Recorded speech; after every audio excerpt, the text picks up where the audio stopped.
Chairs No Waiting, episode number 482, Trivia, 25 questions.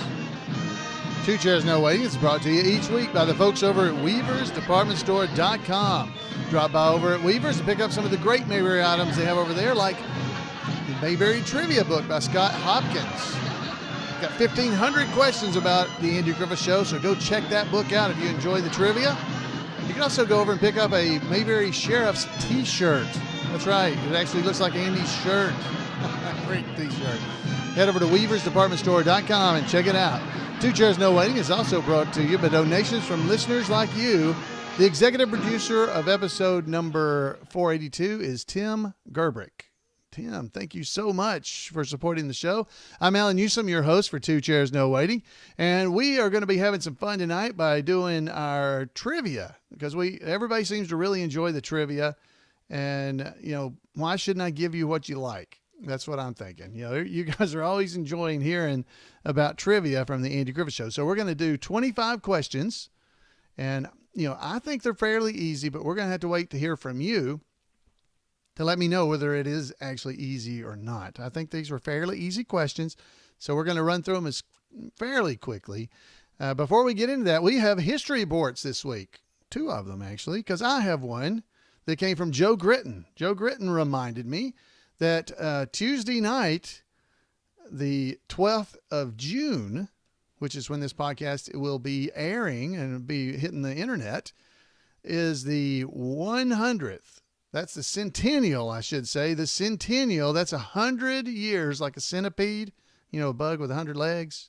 It's the anniversary of Black Jack Pershing riding his sidecar, the first motorcycle to cross the River Marne in the Battle of Chateau Thierry on 6/12/18. That was 1918. So that was 100 years ago.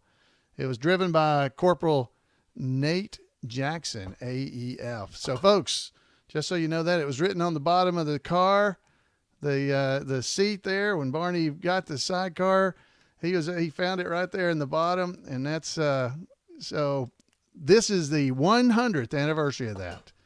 Now, this is where the stuff comes in. I need some of you history buffs next week. There may be some controversy about when this could have occurred, because looking around, it looks like maybe the Battle of Chateau Thierry occurred in July, not June. Ooh. History buffs, people that know about World War I, please let us know. But anyway, we wanted to recognize this tonight, thanks to Joe Gritton, because Al and Bert Stevens and the Milo brothers, all those folks that were families of World War I veterans, we wanted to make sure we spoke out about it. So 100th anniversary. Thank you to Joe Gritton for reminding me about this. Thank you so much. And we also have coming up a report from Randy Turner about Hope Summers. All right, guys. So this is the time for all good men to get out their number 2 pencils and start getting ready for the trivia. Everybody ready? Oh, I hear it. Starting some music for us for our background music. Here we go, folks. 25 questions. Boom. Here we are. So here we go. Number 1. Everybody ready? Here we are.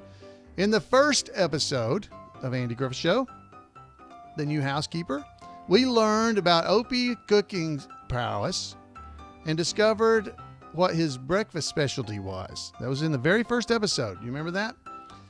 What dish was it that he made for Andy? Okay, give you just a second to think about it. But as the very first episode, The New Housekeeper, we learned about Opie's cooking prowess and discover what his breakfast specialty was. What dish was it that he made for Andy? Okay. I'm not going to give you much time because we've got 25 questions to go through. So here's the answer.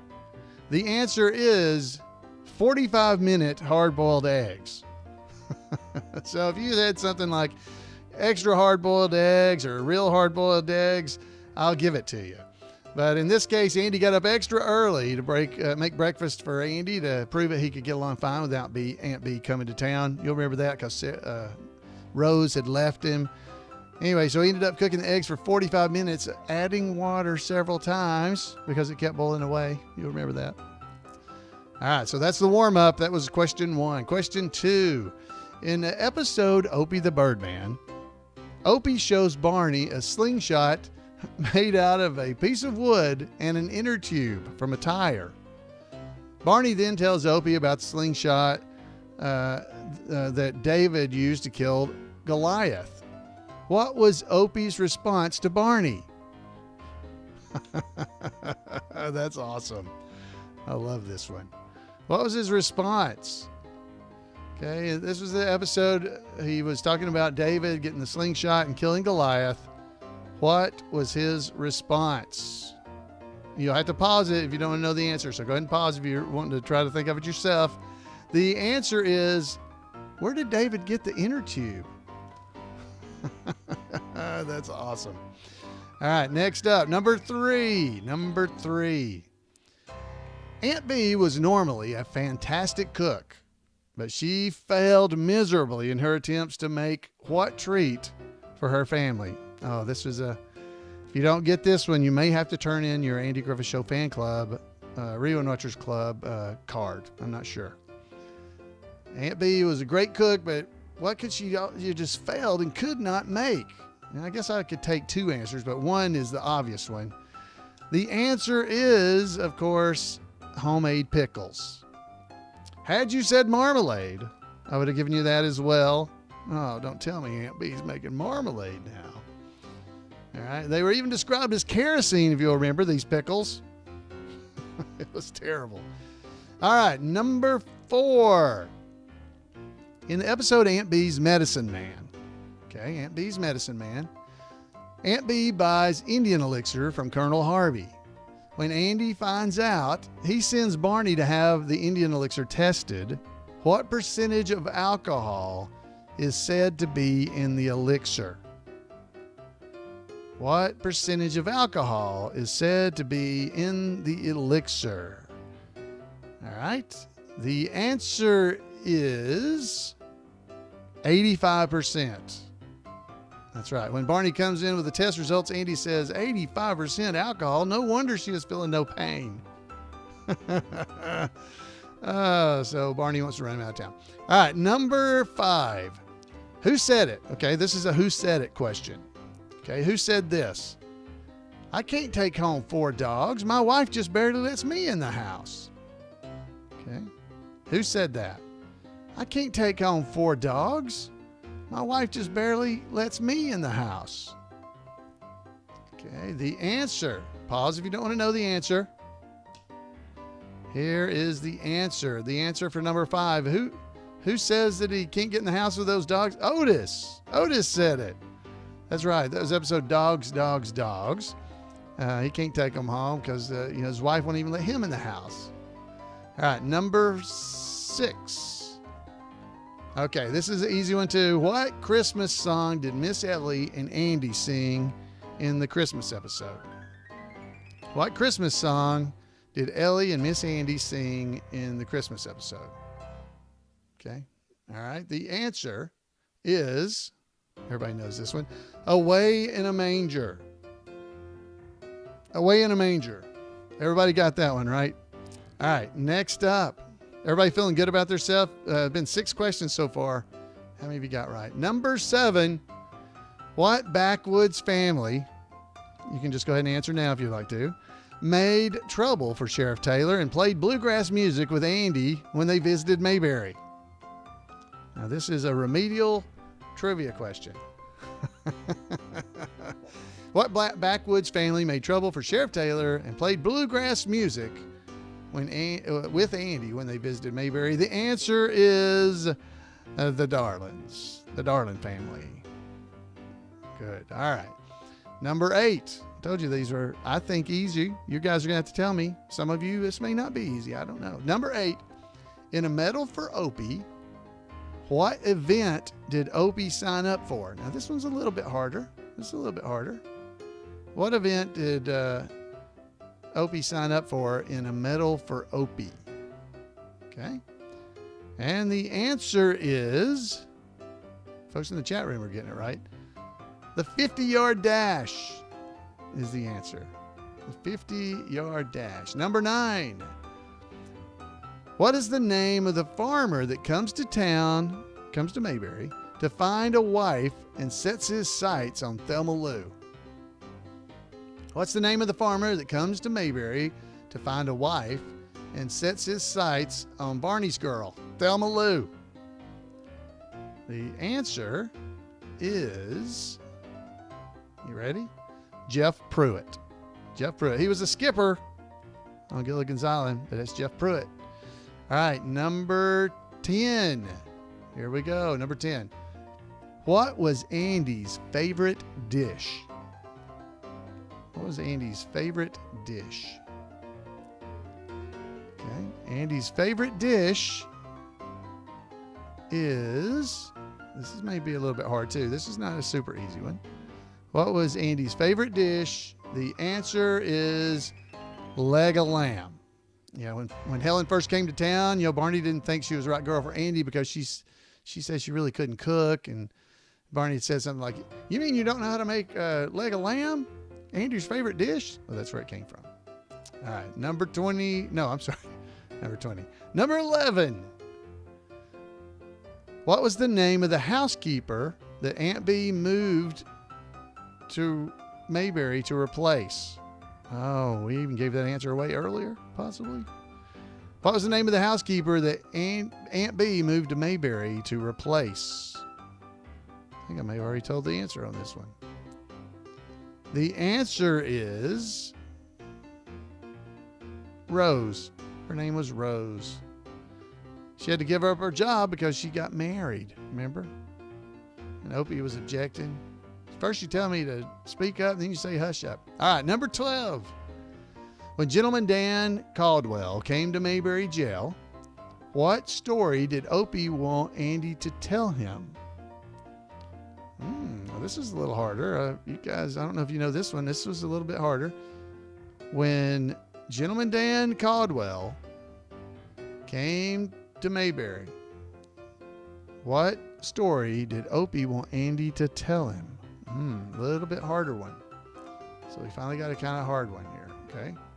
So the answer is, he wanted to know about the Kansas City $1 million heist. That's what Opie wanted Andy to have him tell him, okay? All right, so there you go. The Kansas City $1 million heist. Okay, that's what I got. All right, number 13. What was the character Andy I think I just did. What was the character Andy's last name on the show? If you don't get that one, I said half of it. What was Andy's last name on the show? The character of the Andy. Oh my goodness, I can't even talk. What was his last name on the show? That's very easy. It was Taylor. The answer is Taylor. Please tell me you got that one. I even said it. What was Andy Taylor's last name on the show? All right, number 14. Number 14. Who said this about Opie? Who said this? Who said this about Opie? He's just apple pie crazy. Okay, who said that about Opie? He's just apple pie crazy. Who said that? Who said that about Opie? The answer is, drum roll, Aunt Bee. That's right, Aunt Bee said it. Aunt Bee said that about Opie. Number 15. Number 15. We're rolling through these pretty quick. Who is known as the Masked Singer? Who is known as the Masked Singer? Okay, some of you guys will know this. There might be people that can't remember this one, I have to admit. Who is known as the Masked Singer? The answer is Leonard Blush, Leonard Blush, Leonard Blush. He was the Masked Singer. He sang over at the State Insecticide Convention, I believe. All right, number 16. Who was Floyd's personal hero? Yeah, who is Floyd's personal hero? Yeah, there's a guy. Yeah, who was it? Yeah, Floyd's personal hero. Yeah, I can tell you who it was. Yeah, the answer is who is Floyd's personal hero? It's Calvin Coolidge. Calvin Coolidge. That's the answer. Yeah, Calvin Coolidge. Thank you, Floyd. Thank you. Calvin Coolidge is the answer. He was Floyd's personal hero. Number 17. Here we go. What is the name of the bank in Mayberry? What is the name of the bank in Mayberry? The bank in Mayberry is named the Mayberry Security Bank. That's right. Security Bank, I'll give you that. But if you say Mayberry Security Bank, that is the correct answer. Good job. Number 18. We're getting there. Getting toward the end here. 25 questions. In 1970, now this is not really a Mayberry question. So this one is made easier because it's a true or false question. So you got a 50-50 chance. In 1970, Andy starred in a short-lived show called Headmaster. True or false? Okay, so this is not really an Andy Griffith Mayberry trivia question. This is just a trivia question about Andy. In 1970, Andy starred in a short-lived television show called Headmaster. True or false? 50-50 chance. The answer is it was true. That's right. It was true. It didn't last very long at all. And Andy played a character named Andy Thompson, and he was the dean of Concord High School. It was not a successful series. Okay. It was after Mayberry RFD. All right. Or it was after he left Mayberry RFD. Number 19. Back to Mayberry. Andy was concerned that all the housework was too much for Aunt Bee, with her taking care of Opie and himself. So Andy arranged for an English chap named Malcolm Merriweather to lend her a hand. Malcolm fixed lunch for Andy and Barney and then delivered it to the courthouse. What dish did he prepare for Andy and Barney? What dish did he prepare for them? That's a long question, but the answer is not too long. What dish did Malcolm make for Andy and Barney and then deliver it over to the courthouse? The answer is Cornish pasty. That's right. This was from the episode Andy's English Valet, and Malcolm was on holiday. Remember riding his bicycle around Mayberry when he happened across America, and he happened to cross Mayberry, had a bike wreck causing $40 in damage, but he didn't have enough money, so he agreed to stay and take care of the house and clean it up. So Cornish pasty, just in case you don't know, is corned beef and potatoes at one end with plum pudding at the other, all wrapped in a pastry crust and then baked. That's what a Cornish pasty is. A little trivia for you. All right, that was number 19. Number 20. In Opie the Birdman, Opie names his three birds Winkin', Blinkin', and Nod. When it comes time for him to release them back into the wild, he releases them one at a time and then talks to them by name. What order were the birds released? Oh, that's a tough one. Okay, so what order were Winkin', Blinkin', and Nod released? This is pretty hard. That's something you could guess, but you might get it wrong, but at least you got a chance. So what order were Winkin', Blinkin', and Nod released? The answer is Nod, Winkin', and then Blinkin'. Okay, that's how they were released on the episode when he let them go. So he had, he'd raised the birds, and he was basically the father of the birds. He had to let them go. Remember all that, right? So they were released as Nod, Winkin', and then Blinkin'. There you go. You learned something if you didn't know the answer already. Good job. Number 21. Mayberry resident Otis Campbell was best known as what? You've got to get this right. Mayberry resident Otis Campbell was best known as what? We don't usually say it out like this, but Mayberry's resident Otis Campbell was best known, sadly, as the town drunk. Yeah, he was the town drunk. We don't always say it out like that, though. They kind of keep it quiet. Number 22. In the episode Divorce Mountain Style, Charlene comes into town. She asks Andy and Barney to drive her to a secret place. And when they arrive, she asks for an item. Barney tells her that it's part of the official equipment. What does she ask for? Okay. When Charlene came to town in Divorce Mountain style, she got Andy and them to drive her up to somewhere, and she asked for an item, and Barney tells her that is part of our official equipment. But what was she asking for? The answer is a shovel. That's right, a shovel. Oh, that's a good one. That's a shovel. Now, because you remember a shovel and a rake, that's what they carry as emergency equipment. You know what your sheriff carries in the trunk of his car for emergency equipment? A shovel and a rake. All right, number 23. Who said it? This is another who said it. You take a really good picture, Barney. Me, I never do. So who said that? That's a memorable line. Who said it? You take a really good picture, Barney. Me, I never do. Could have been the very first selfie ever on television, right there. First selfie on television. And who said that? Gomer Pyle said that. You take a really good picture, Barney. Me, I never do. All right, 2 questions left. Number 24. The man was actually traveling shoe salesman, but with the help of the ladies of Mayberry, the men were convinced he was a what? The man coming through town was actually a traveling shoe salesman, but with the help of the ladies of Mayberry, the men of town were convinced that he was a what? Remember that one? Yeah. There you go. Everybody ready? The answer is they were convinced he was a talent scout. Yeah, a TV talent scout. That's what they were convinced. The men were. All right, guys. The women they got accused of being busybodies and going around telling and gossiping and stuff. So they did this to the men. That's what happened in that episode, if you remember. All right, our final question. Question number 25.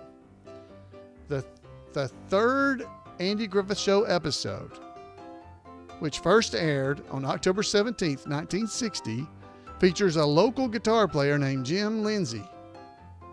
Who does Andy persuade to hire this unemployed, prideful musician? Okay, that was on the third episode of the series. Who did Andy convince to hire this prideful musician? Okay, who was it? The answer is, final answer, ready? Bobby Fleet and his band with a beat. That's who he's working for. Yeah, Jim Lindsay was a talented guitar player, but he was very stubborn. Andy recognized his talent and got him to perform for him by arresting him and putting him in jail. You remember all that. So anyway, he ended up, of course, it was James Best as Jim Lindsay. So there we go, folks. I hope you guys enjoyed it. That was our trivia. How did you do? Our chat room, some folks are saying 19 to 20, 21 to 25, I should say. 19 to 25, 20 to 25, 11 to 25. We're getting all kinds of numbers spread throughout. So that means the questions were about right. So some were hard, some were easy, and some folks did really good. But everybody got to have a little bit of fun and got to feel like they knew some answers. So great job for everybody in the chat room. Now, coming up, guys, is our special report from roving reporter Randy Turner. Welcome to This Week in Mayberry History, a report by special correspondent Randy Turner of the Gomer and Cooper Pyle Comic Book Literary Guild of the Mayberry Historical Society. Hope Summers was born on June the 7th, 1896, in Mattoon, Illinois, the daughter of a long-serving congressman. She graduated from Northwestern University's School of Speech and then taught speech and diction at the school. She later left for Bradley University in Peoria to head their speech department. While working at the universities, when she was in her early 30s, she began acting in regional, community, and stock theaters. While much of the golden age of radio originated in New York City, Chicago also had an active radio scene. On January the 12th, 1945, the seasoned speech instructor and actress began performing on nationally syndicated radio programs originating in the Windy City. She performed on a variety of shows, appearing multiple times on Chicago Theater of the Air and Destination Freedom. She occasionally performed on radio with Olin Soul, who would later play John Masters in Mayberry. Hope was in her mid-50s before making her television debut. Still residing in Chicago and acting on radio, she joined the cast of a nationally televised soap opera. Many television soap operas were adapted from earlier radio versions. Hawkins Falls was the first successful soap to be an original work. After several months as a primetime offering titled Hawkins Falls, Population 6200, the show was retitled Hawkins Falls, a Television Novel, and ran for 5 years in 15-minute segments broadcast live from Chicago. Hope played Belinda Catherwood from 1951 to 1952. While the record is not clear, it appears Hope left the soap to relocate to the West Coast to try her hand in Hollywood. At first, her only performances were on radio, including appearing with Howard McNear in a May 1952 episode of Tales of the Texas Rangers. Her final radio appearance was the following year. In 1956, she appeared in her first West Coast production in an episode of the anthology show Alfred Hitchcock Presents. She continued to work steadily as an unsung character actress, often playing roles older than her actual age. She appeared in a variety of series, from Wagon Train to The Thin Man to Dennis the Menace. She drew more attention with her first recurring role as Hattie Denton in 16 episodes of The Rifleman between 1958 and 1960. Hope first appeared in Mayberry as Aunt Bee's friend Bertha Edwards in 2 episodes during the first season. When she returned in season 2, she was now known as Clara Johnson. These could be different characters, but most consider it to be the same character, with one of the name changes the show sometimes did for no apparent reason. And in the last black and white episode, she was called Miss Bedloe when she complained about the dancing harem woman at the carnival.